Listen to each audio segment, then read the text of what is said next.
Quiero que abran su Biblia en 2 Corintios 4,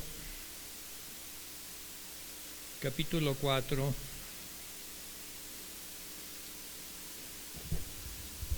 Segunda de Corintios, capítulo 4.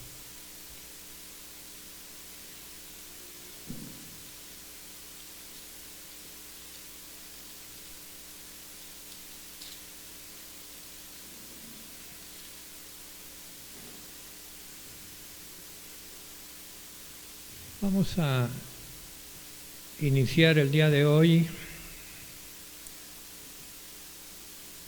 pidiéndole al Señor su guía, pidiéndole al Señor su dirección y que pues estemos cubiertos con su protección y su gran poder. Esta iglesia y todas las iglesias que proclaman en alto la cruz de Cristo, todos los grupos y las personas en todo el mundo que tienen a Cristo en su corazón y predican la palabra para extensión del reino de Dios. Aquí estamos, Señor, te pedimos tu dirección, tu protección, tu fortaleza y tu unción para hablar, Señor, de tus asuntos, de tus cosas, de tu historia, de tus enseñanzas que quieres, Señor, que prediquemos y enseñemos, no nada más a los adultos, sino a la generación, pues que está en formación, porque sabemos que no tenemos lucha contra carne y sangre, sino contra potestades de iniquidad. Y tenemos que ser valientes, osados y muy, muy trabajadores para tu reino. Gracias, Señor, por considerarnos tus siervos y porque si alguno ha venido, Señor, a buscar una guía para su vida, una orientación, un aliento, un aliciente para vivir, para seguir adelante por medio de la palabra de Dios, pues, Señor, habla tú a sus corazones. Y si alguien viene desanimado o con alguna deficiencia, Señor, tú suple y llévanos, Señor, en victoria. En el nombre de Jesús, amén. Vivimos tiempos difíciles, pero la palabra de Dios nos aclara todas las cosas. Quiero anunciar antes de continuar el título del mensaje. Y el título del mensaje pues es la anunciación del nacimiento de Jesús. La anunciación del nacimiento de Jesús. Tengo el proyecto de que en diciembre pues hable sobre el nacimiento de Jesús. Aquí es la anunciación del nacimiento de Jesús. Pero antes de entrar propiamente en materia, vamos a leer este texto de 2 Corintios capítulo 4. Dadas las circunstancias que nos rodean y que pues vemos a nuestro alrededor, debemos tener una orientación firme de la palabra de Dios sobre por qué están sucediendo las cosas que están sucediendo a nuestro alrededor, en nuestra colonia, en nuestra comunidad, en el mundo entero. ¿Por qué están sucediendo? Y la palabra de Dios no nos deja en ignorancia, la palabra de Dios nos ilustra.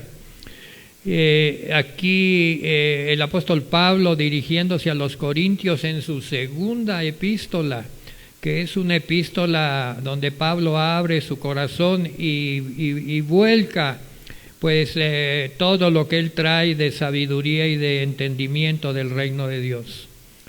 Dice 2 Corintios 4 del 1 al 6. Por lo cual, teniendo nosotros este ministerio, según la misericordia que hemos recibido, no desmayamos. El Señor nos pide no nada más ser de domingos, no nada más ser de viernes, sino que no desmayemos 24/7, ¿verdad? 24 horas los 7 días de la semana. Antes bien, y aquí nos pide, renunciando a lo oculto y vergonzoso, no andando en astucias ni adulterando la palabra de Dios, sino por la manifestación de la verdad, recomendándonos a toda conciencia humana delante de Dios.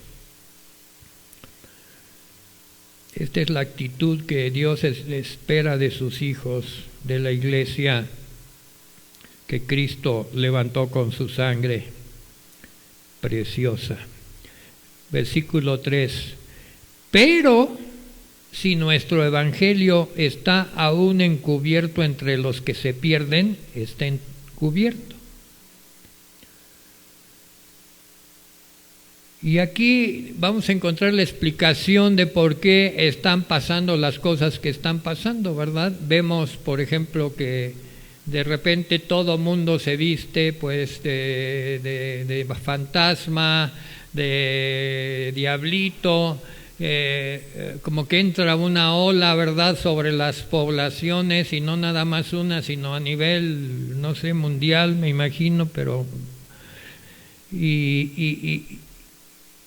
y resulta que pues hay un Dios, y aquí lo está descubriendo, versículo 4, y habla de los que se pierden.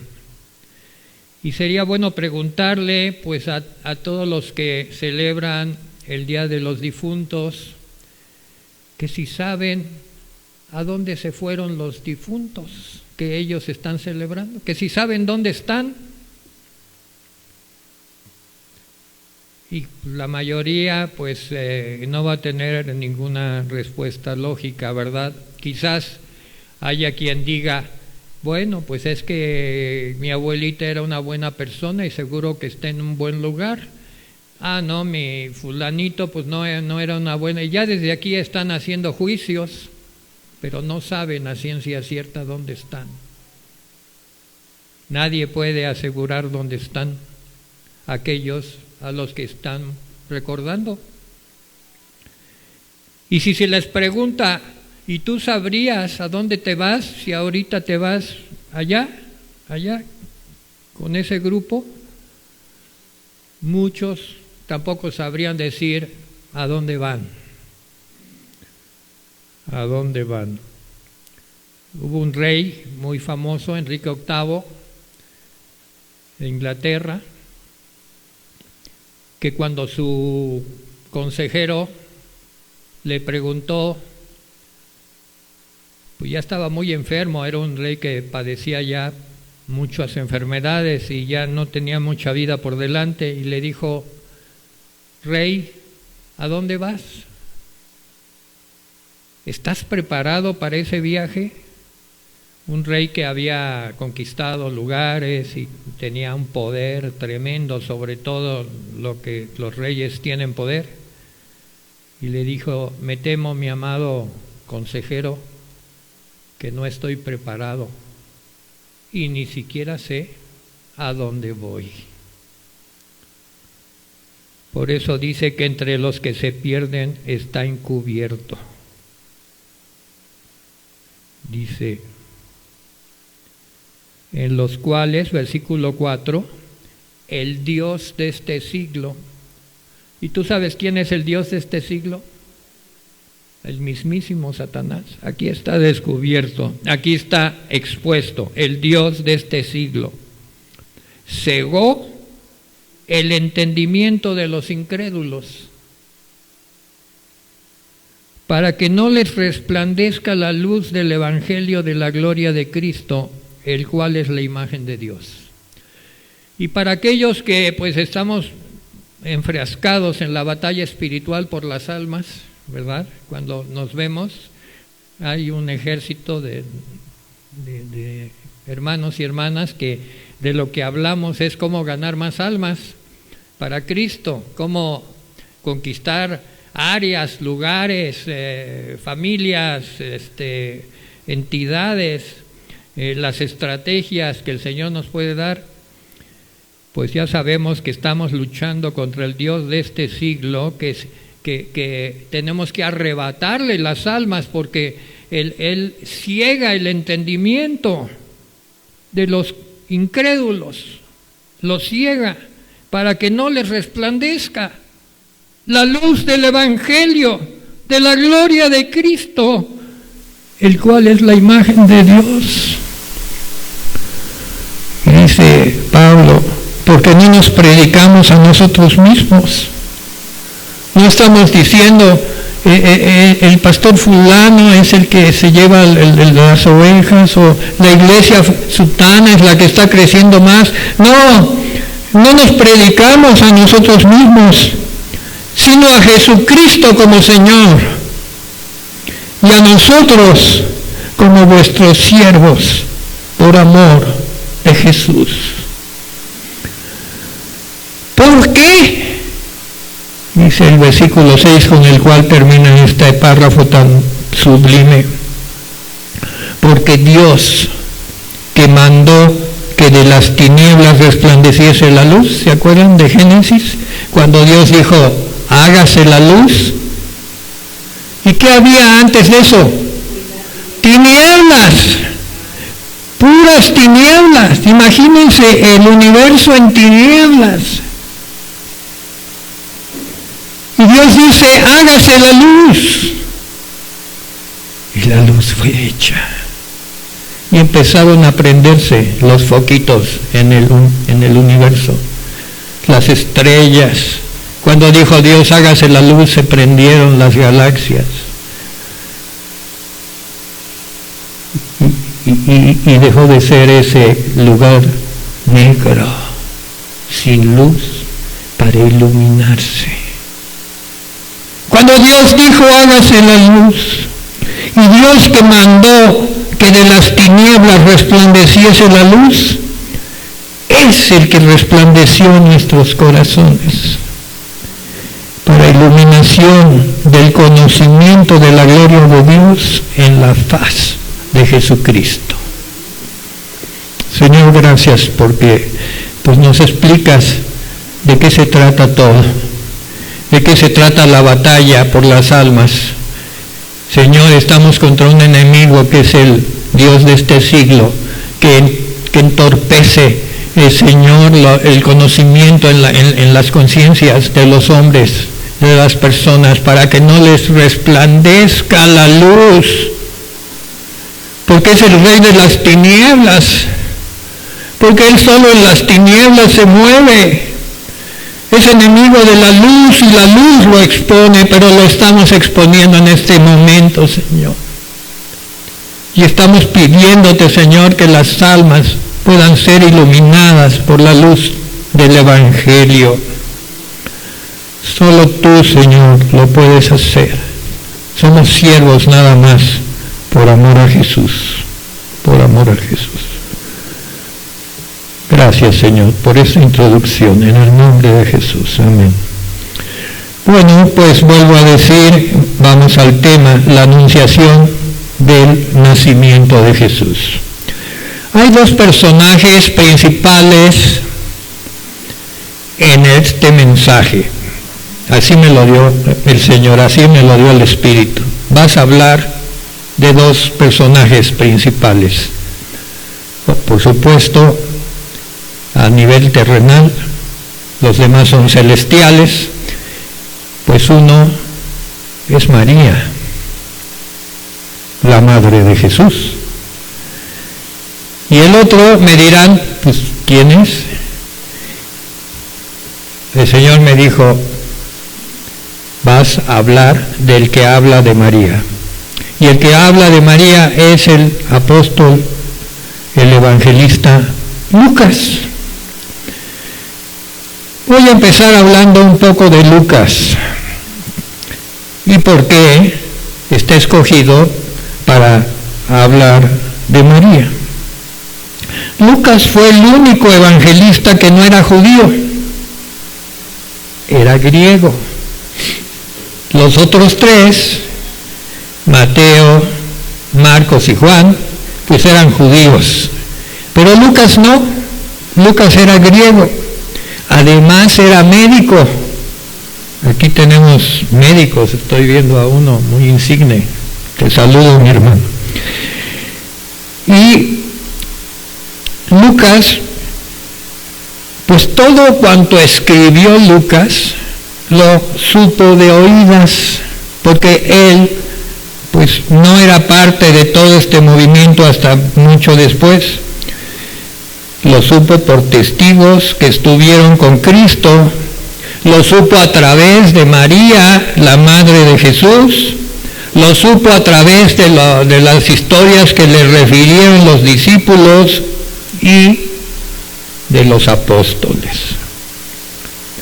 En pocas palabras, Lucas pues era un podríamos decir, investigador, reportero, periodista, qué sé yo, escritor. Todo eso era Lucas. Recopilador. Pero ¿por qué Lucas se involucró en esto?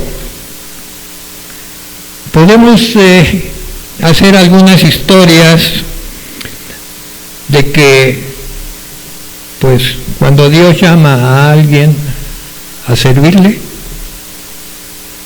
lo llama y Dios sabe todas las cosas.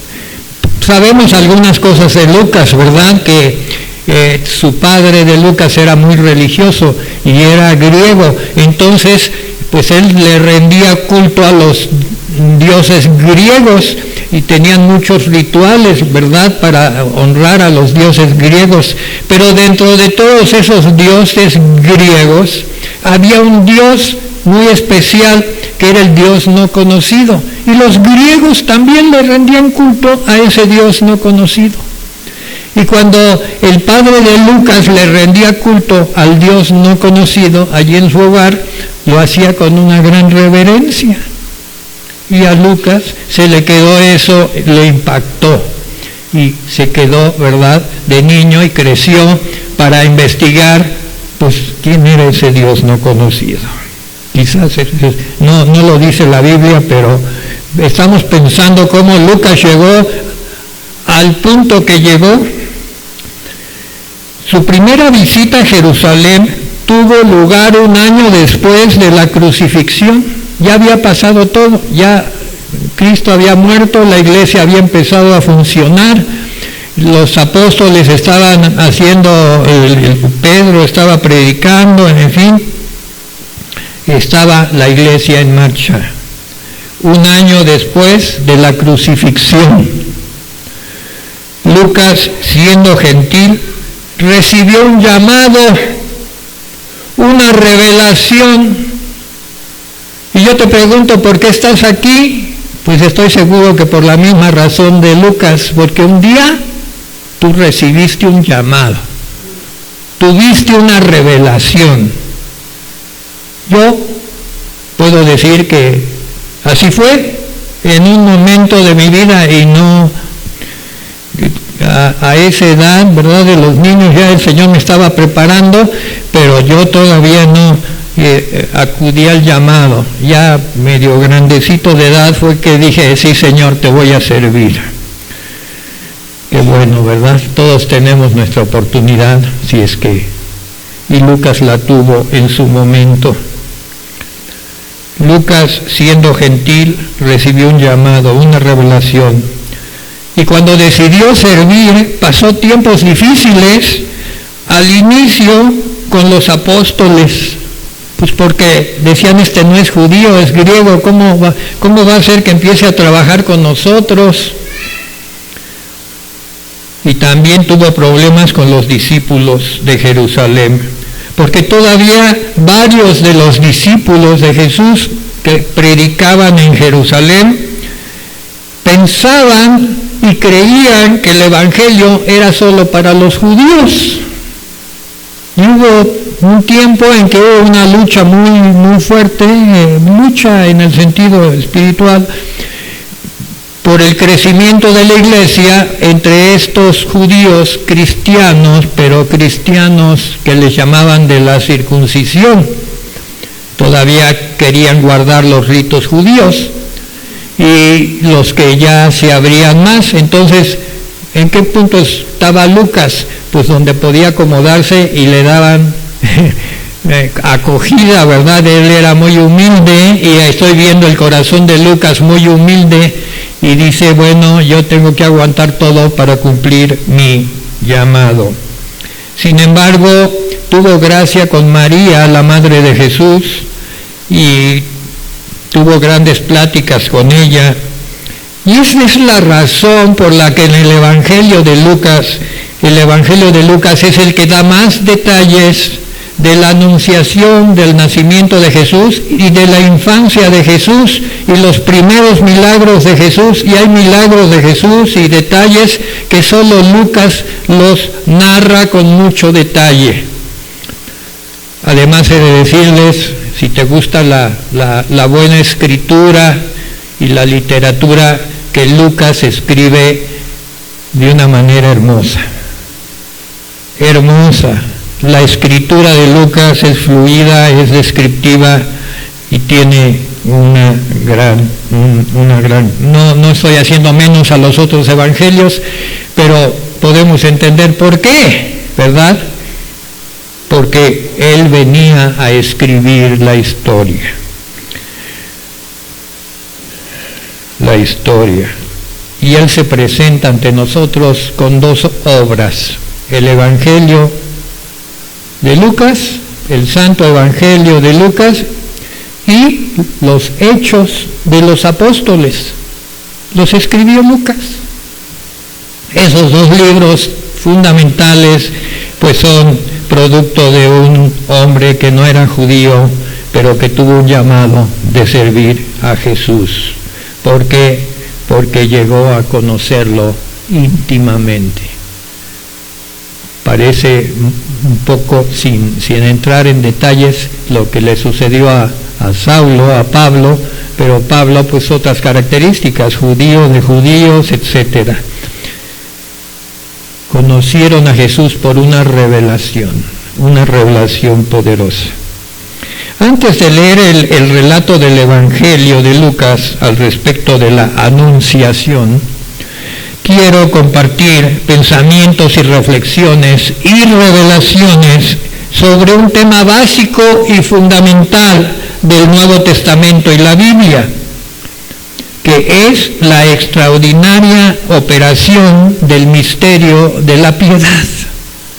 Y me van a decir, ¿qué es eso del misterio de la piedad? Bueno, vamos nuevamente a repasar la Biblia, 1 de Timoteo 3:25.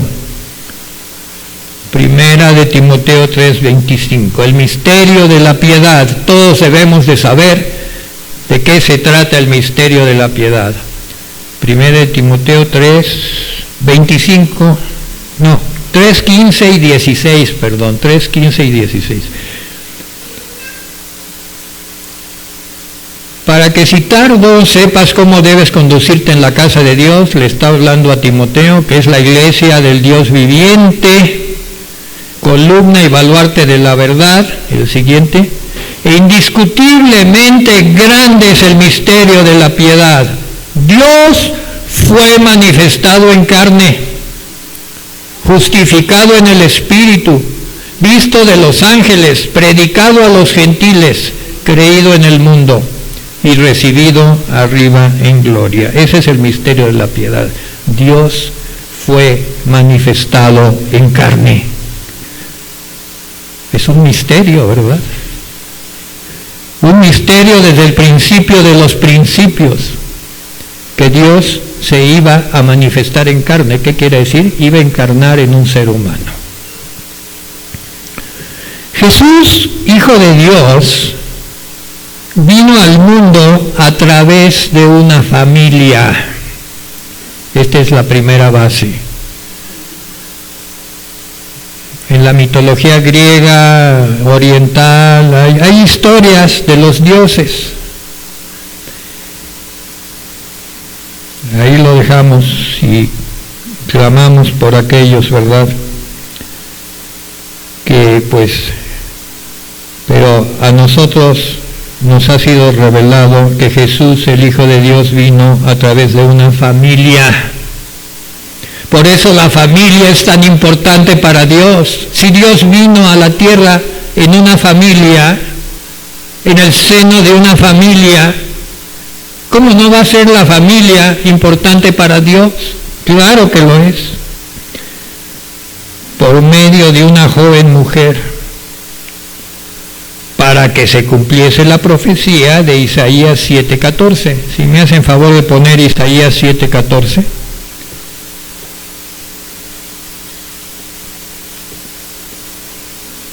Por tanto, el Señor mismo os dará por señal. He aquí que la Virgen concebirá y dará a luz un hijo, y llamará su nombre Emmanuel. Emmanuel, Dios con nosotros, Jesús, Salvador. La familia pues estaba integrada pues por una joven mujer, un varón que fue su apoyo terrenal por un tiempo. Y ahora pidamos al Espíritu Santo nos revele a cada uno de nosotros de qué manera va a impactar esta enseñanza en tu vida. Porque yo te digo algo, la Biblia no es un libro de historia. No. La Biblia es un libro que contiene historias de seres humanos y celestiales con el propósito divino. Por eso es que está diseñada la Biblia para impactar a aquellos que la leemos y la estudiamos y la enseñamos.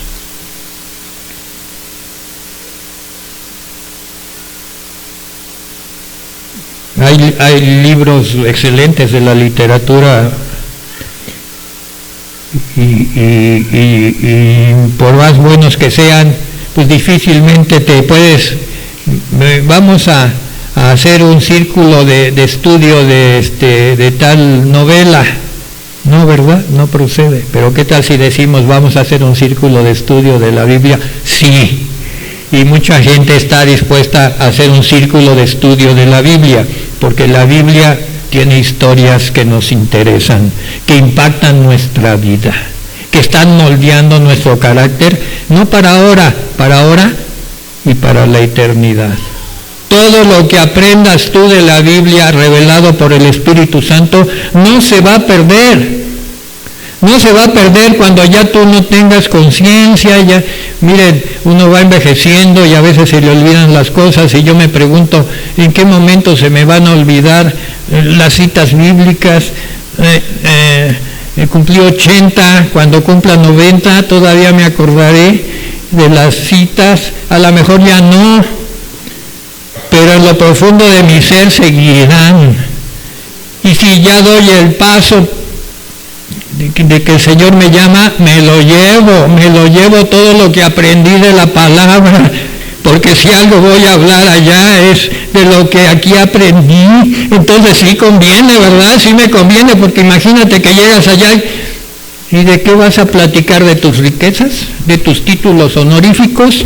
¿De tus logros aquí en el mundo? Y el Señor te dice, ¿no leíste en la Biblia que hay un rey del mundo que es rebelde? Yo lo formé y se rebeló y es el que está llevándose a la oscuridad de la humanidad. ¿Y tú me quieres presumir de tus logros en el mundo? No, ¿verdad? Por eso la enseñanza de un hombre como Lucas, que tenía todos los logros, era un gran médico.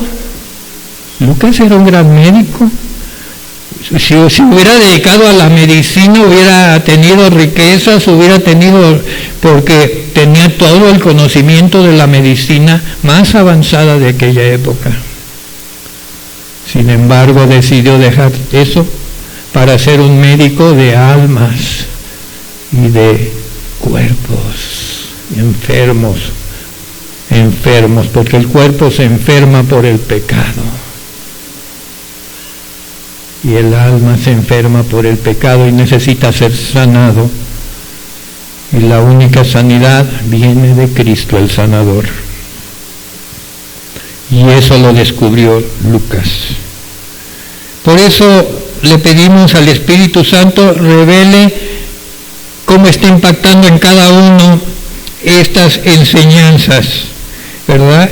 La revelación de esta santa historia, pero muy humana, pues hubo participación también del cielo. Y en el versículo 37, no lo busquen, dice, porque nada hay imposible para Dios. Ya en Lucas capítulo 1, versículo 37.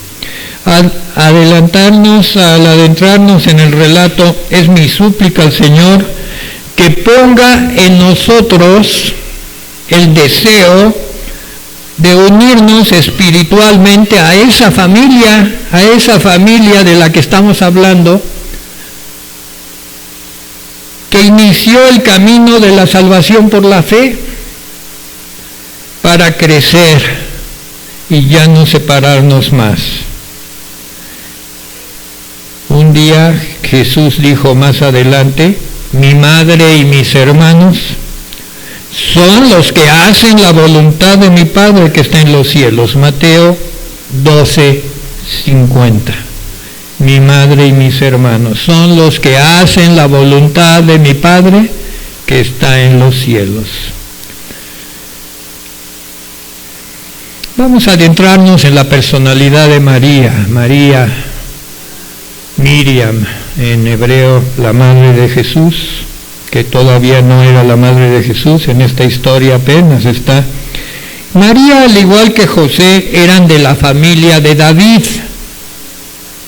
Miren, en la Biblia no se habla mucho de la genealogía de las mujeres. Es más, si se menciona a las mujeres en la Biblia, se les menciona allí como en un segundo o tercer plano, ¿verdad? Nada más como que estaban en el trasfondo porque la cultura así era. Pero Lucas no era de esa cultura hebrea y además tenía la revelación ya directamente de Dios y le dio su lugar a María, y en sus escritos, que ahorita no tenemos tiempo de entrar tan a fondo, nos hace ver que María era de la descendencia del rey David, igual que José. ¿Cómo sabemos que María era de la descendencia del rey David, igual que José? Pues dice la palabra allí en Lucas 2, del 1 al 5.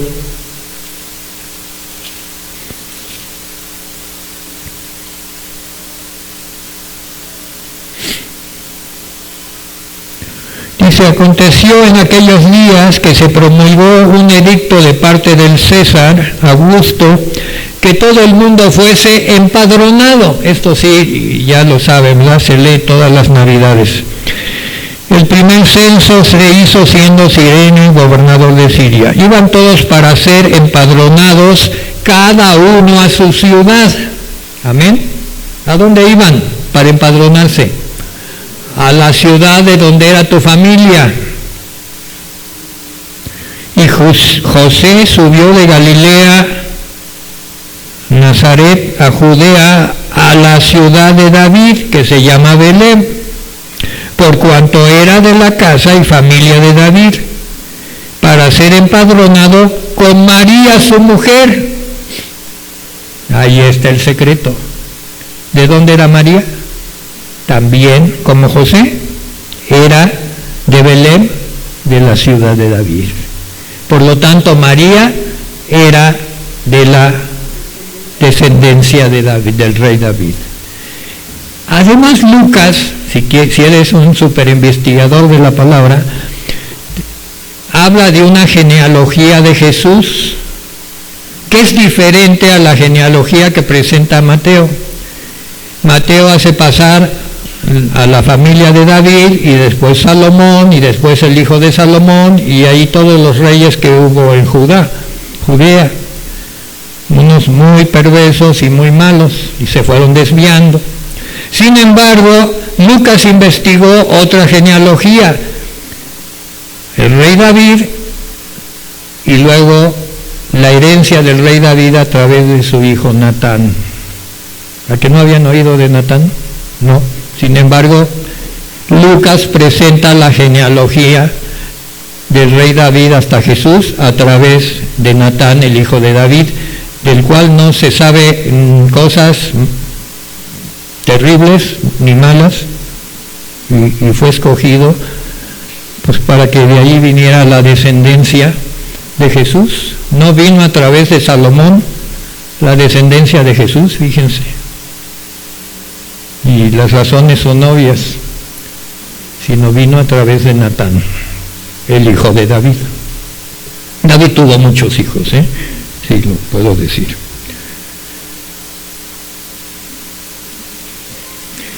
Sabiendo esto, vamos a leer el relato de la Anunciación.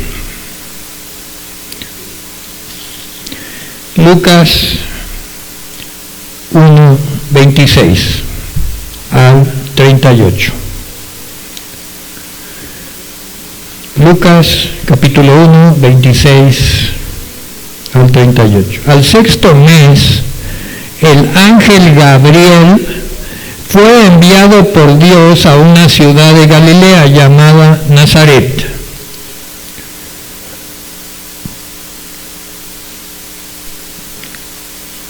Vamos a hablar,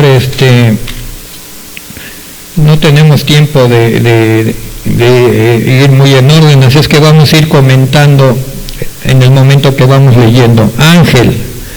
Miren, este relato está muy manipulado, no en la Biblia que leemos, sino en la cultura general. Le han agregado, le han puesto historias, le llaman arcángeles. Sin embargo, la palabra arcángel en los evangelios, o cuando menos el evangelio de Lucas, no aparece, es ángel, nada más, ángel, el ángel Gabriel. Pero otros dicen es arcángel o es esto. La palabra nos pide que no inventemos, que no adulteremos la palabra de Dios. Porque si hemos de ser luz para el mundo que está en tinieblas, y el mundo tiene algo de conocimiento de todo esto, tenemos que reflejar en nosotros la verdad y decir, mira, te estoy predicando la verdad, aquí está, yo la tomo de aquí, no de las leyendas que andan por allí, no de lo que dicen los fabulistas, ¿verdad? Hay mucha fábula, muchas leyendas.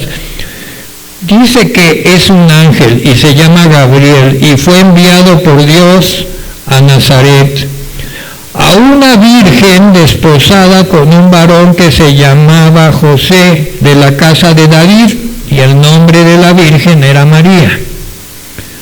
Miriam y Joseph, ¿verdad? Los dos de la casa de David. Pues qué estaba haciendo en ese momento no dice, pero sí estaba sola. Es más, no vivía con José, estaba desposada.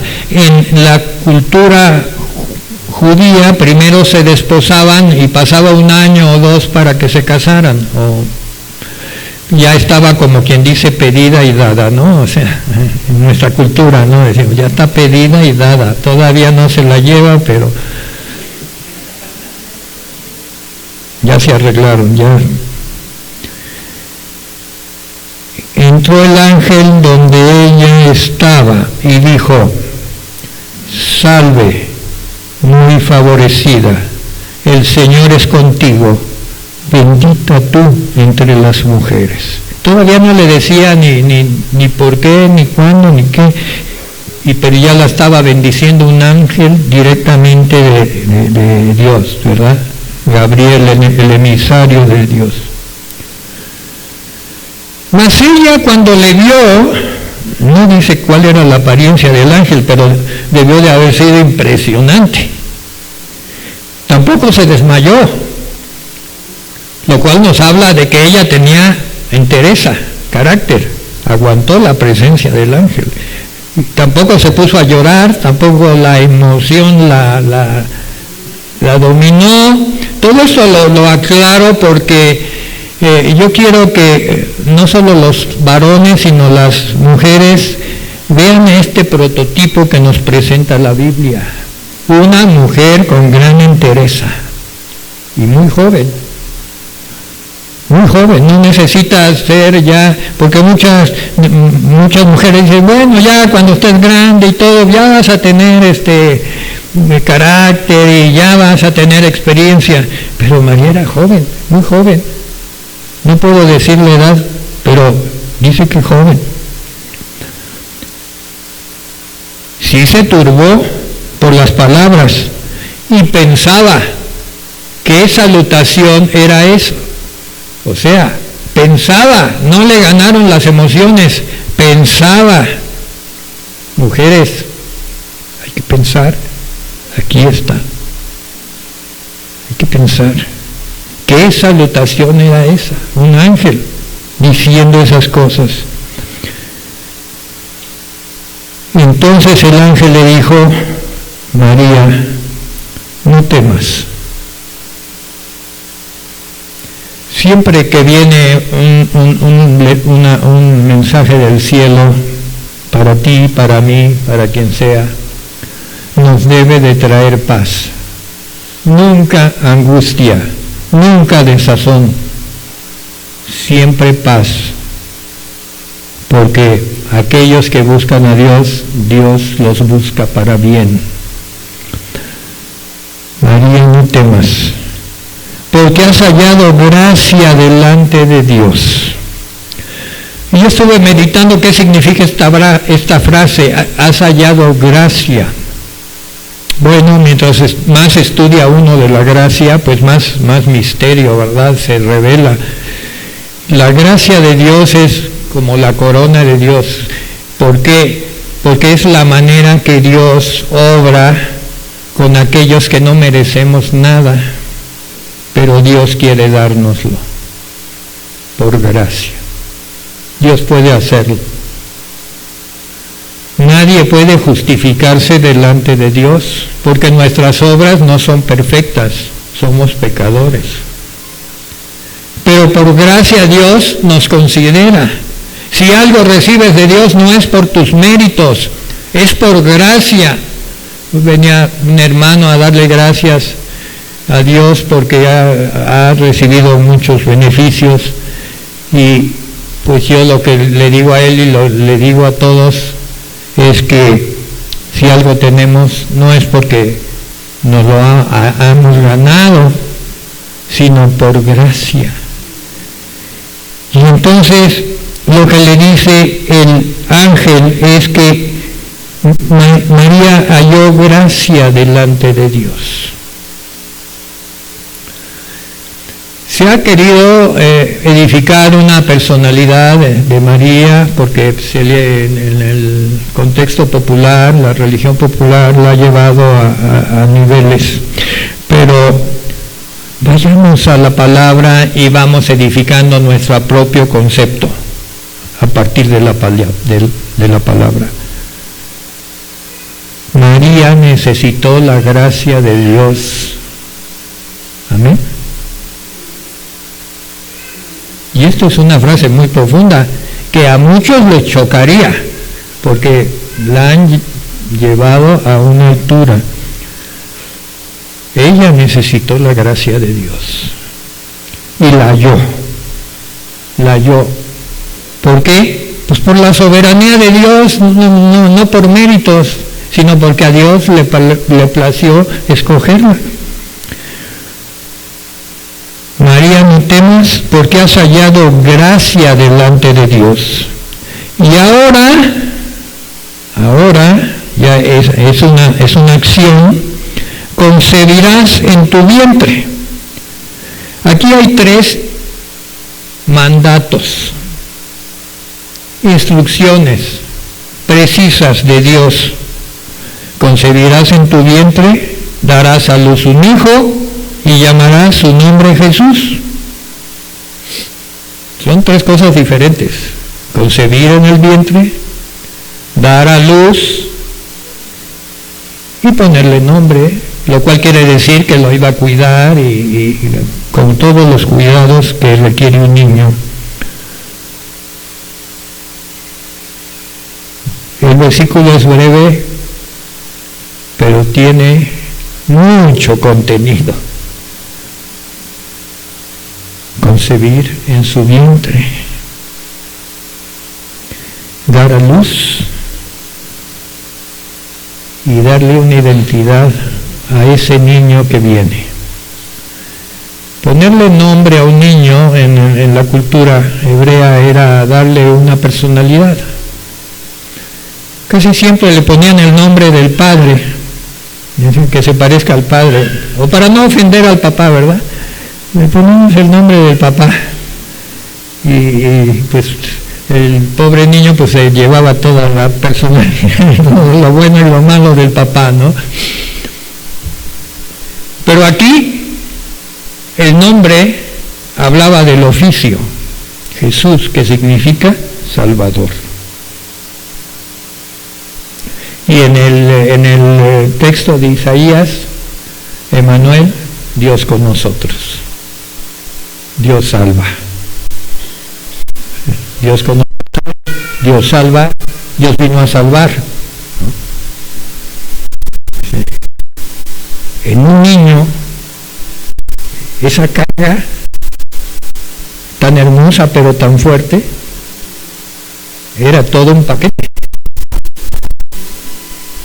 Al ponerle Jesús o Emmanuel, llamarlo Emmanuel o Jesús, como Emmanuel según el profeta y Jesús según el ángel, pues ese niño era un señalado por el cielo y combatido en la tierra por el Dios de este siglo, que desde ese momento estaba escuchando.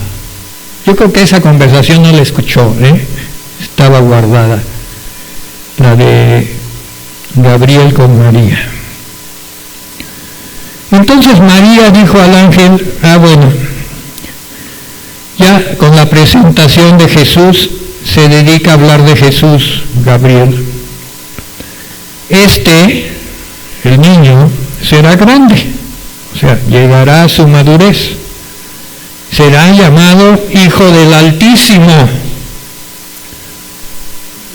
Y el Señor Dios le dará el trono de David su padre. Para alguien conocedor, ¿verdad?, de la cultura hebrea con toda su profundidad, estos títulos eran simplemente más allá de su lógica. ¿Cómo de que Hijo del Altísimo? O sea, hijo de Yahvé, de Jehová. Si ellos ni siquiera se acercaban el nombre de Yahvé era impronunciable, ¿verdad?, para el judío, y sigue siendo. Sin embargo, será llamado hijo de Yahvé, y el Señor Dios le dará el trono de David, su padre.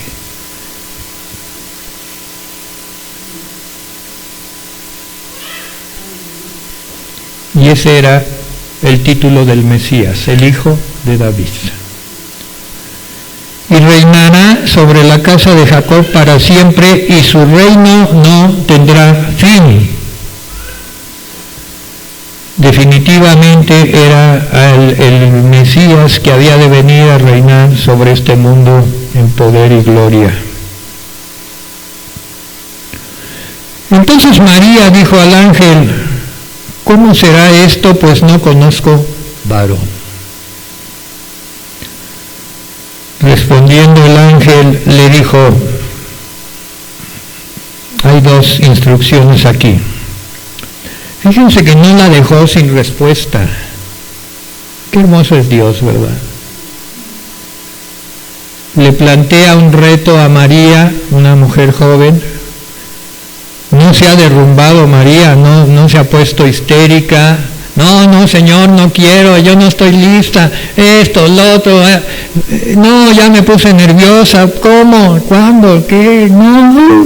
Y ya, ¿no? Con toda la entereza, pues pregunta lo que hay en su corazón. ¿cómo va a ser? Pues no conozco varón. La respuesta de Dios es tan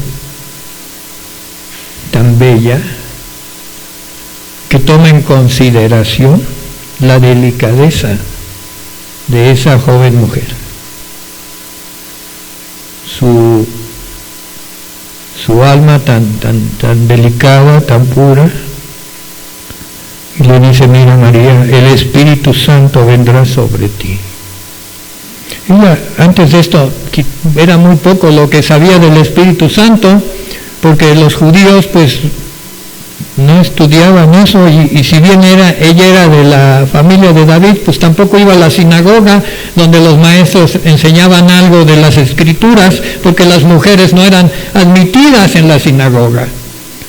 Entonces el ángel le habla del Espíritu Santo y ella dice: wow, debe de ser algo muy cercano a Dios o Dios mismo. Y el poder del Altísimo te cubrirá con su sombra. Este es otro concepto, ¿verdad?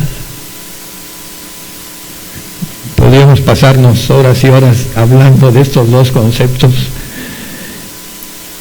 Por lo cual también el santo ser que nacerá será llamado Hijo de Dios. Lo vuelve a repetir, ¿verdad? Ya lo había dicho antes.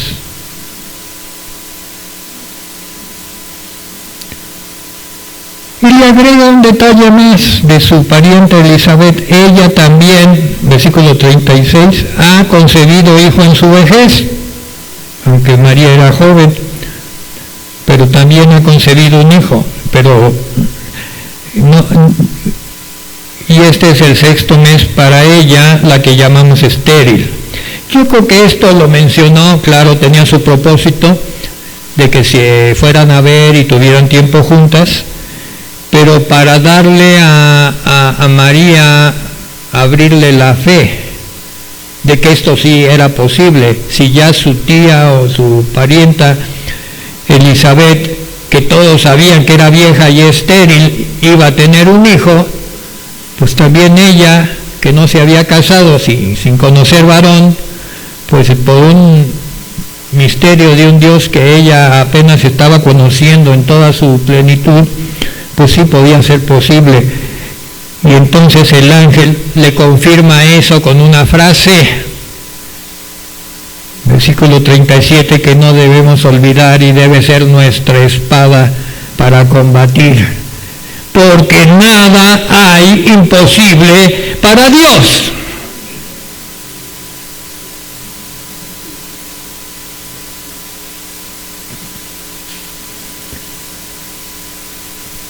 Y aquí viene la respuesta de María. ¡Ay, qué hermosa respuesta! Versículo 38. Qué hermosa mujer, qué hermosa respuesta, qué hermosa jovencita. Entonces María dijo: he aquí la sierva del Señor. Hágase conmigo conforme a tu palabra. Fíjense lo que dijo. Qué sabiduría, ¿eh? Conforme a tu palabra. Es la manera que nos está enseñando cómo dialogar con Dios. Señor, es que quiero que me des ya para mi coche último modelo. No. Señor, haz conmigo conforme a tu palabra. Te pido, Señor, que conforme a tu voluntad tú obres en mi familia. Señor, conforme a tu palabra, conforme a tu voluntad. Obra, haz. Yo creo que si estamos aprendiendo de la Biblia y no nada más usándola como un relato de historias pintorescas, que no lo son para que el que quiera aprender, aprenda. Para el que quiera levantarse en poder, se levante conforme a tu palabra. Conforme a tu palabra. Enseñanza de esto. La revelación es el primer paso hacia la santidad. Nadie puede ser santo sin revelación. A veces predicamos santidad sin revelación. Entonces, pues tenemos que darle a aquellos a los que le predicamos una hoja de todo lo que es ser santo para que lo vayan cumpliendo, y eso no es el propósito de Dios. El propósito de Dios es Él obrar en los corazones por revelación a cada uno de nosotros. No hagas caso de lo que te diga ni siquiera el pastor, haz caso de lo que Dios te está hablando a tu corazón. Por revelación de su palabra. Y esa es la gran lección que nos da María. María le responde al enviado directo del Altísimo de la siguiente manera: hágase conmigo conforme a tu palabra. Conforme a tu palabra. Es pues la revelación el primer paso hacia la santidad. La consagración es el segundo paso. Si ya tienes la revelación, ahora conságrate en vivir esa revelación. Amén. ¿Vamos juntos? Someternos al señorío de Cristo es indispensable. Renunciar a todo derecho sobre nosotros. María estaba renunciando a todo. Sus anhelos. Fíjense, ella estaba preparando una boda con un señor, y José era un señor importante, era un judío, seguramente tenía posición, era respetado en la sinagoga. José había ya pedido a la joven María, estaban planeando la boda, tenían toda una... María, como buena jovencita, pues estaba pensando cómo iba a ser su familia, si iba a ser así, asado. Y en ese momento renuncia a todo. A todo. Renunciar a todo derecho sobre nosotros. Ya no somos nuestros dueños. Pasamos a otra categoría, ahora somos mayordomos.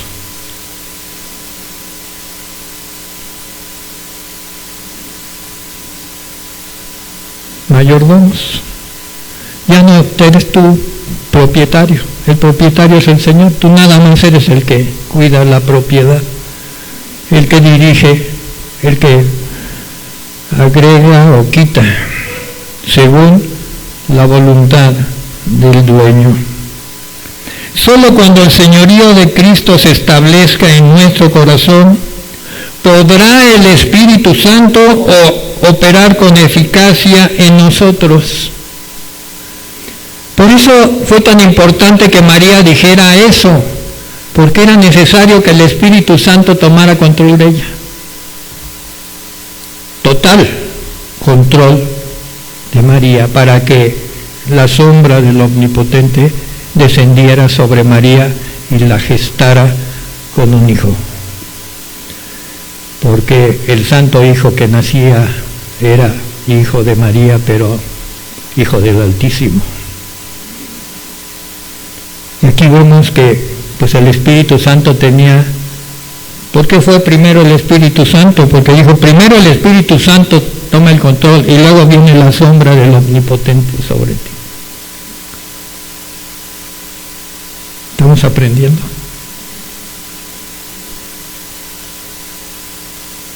Si el Espíritu Santo no toma el control, la sombra del Omnipotente no puede actuar.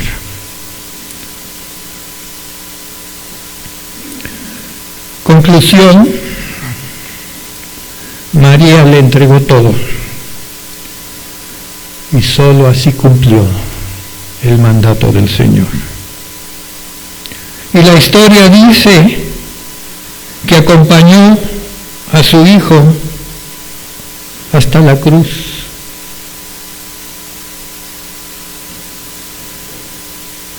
Cuando María llevó a su hijo a bautizar, no a bautizar, sino a cumplir el rito de la iniciación, ¿verdad? A los 8 días, María, esa joven mujer, después de un parto tremendo, ¿verdad?, de primeriza, ¿verdad? Las mujeres saben lo que es eso, ¿verdad? El primer hijo que abre el vientre, qué difícil es. En el caso nuestro, pues duró un parto 2 días, y porque fue natural, y etcétera, no con... Y después de ese tremendo parto en el pesebre, a los 7 días va a presentar al niño caminando desde Belén hasta Jerusalén. Qué fortaleza de mujer, ¿verdad? Llevar a su hijo caminando después de ese parto, 7 días después.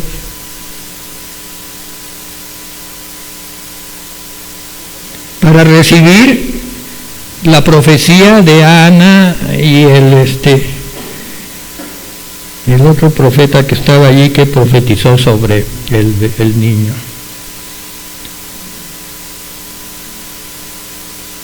Para que la escritura se cumpliese.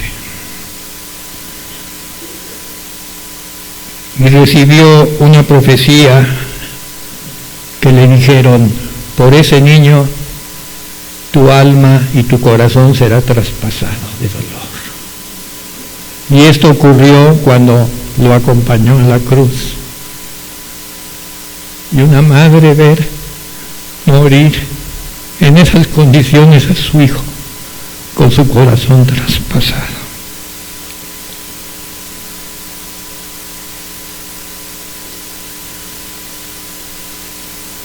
Ahora vamos a ver qué pasó con Lucas. Un siervo también obediente del Señor, que respondió al llamado del Espíritu Santo.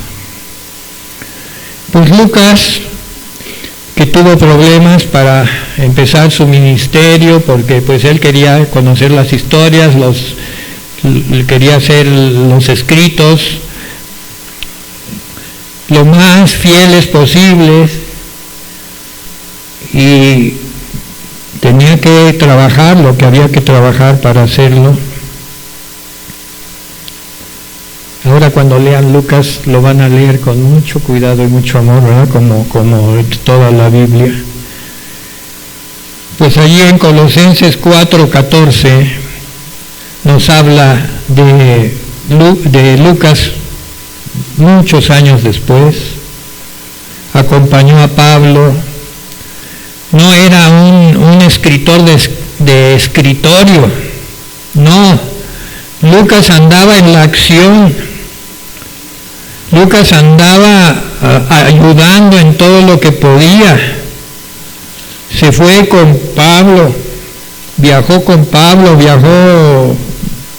apoyó, etcétera.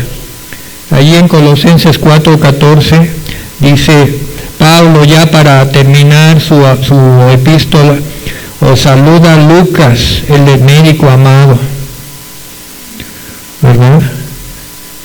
Ahí está Lucas, en un lugarcito, pero está su nombre.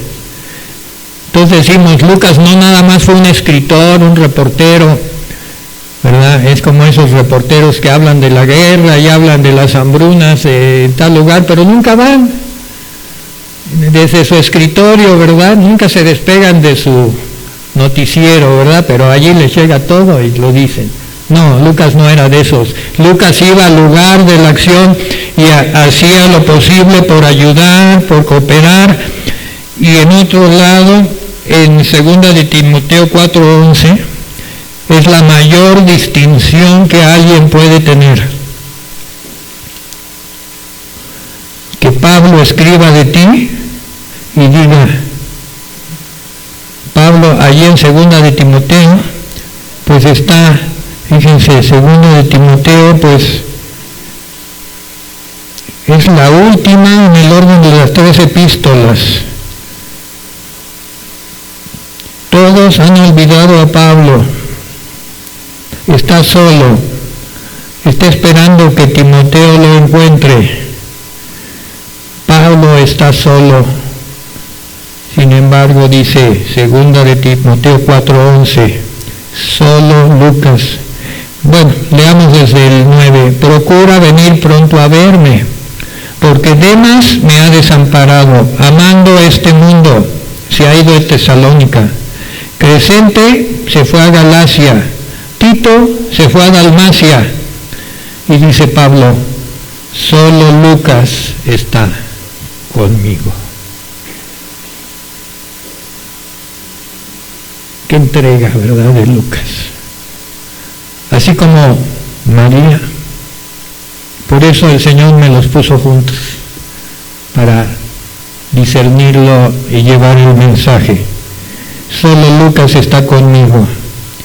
Toma a Marcos, Juan Marcos, el del Evangelio, y tráelo contigo, porque me es útil para el ministerio.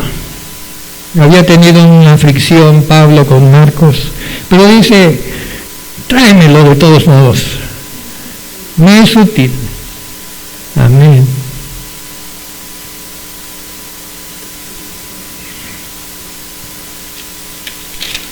Preparémonos para tomar la cena del Señor. Si alguien en este momento, antes de tomar la cena, quiere hacer una profesión de fe,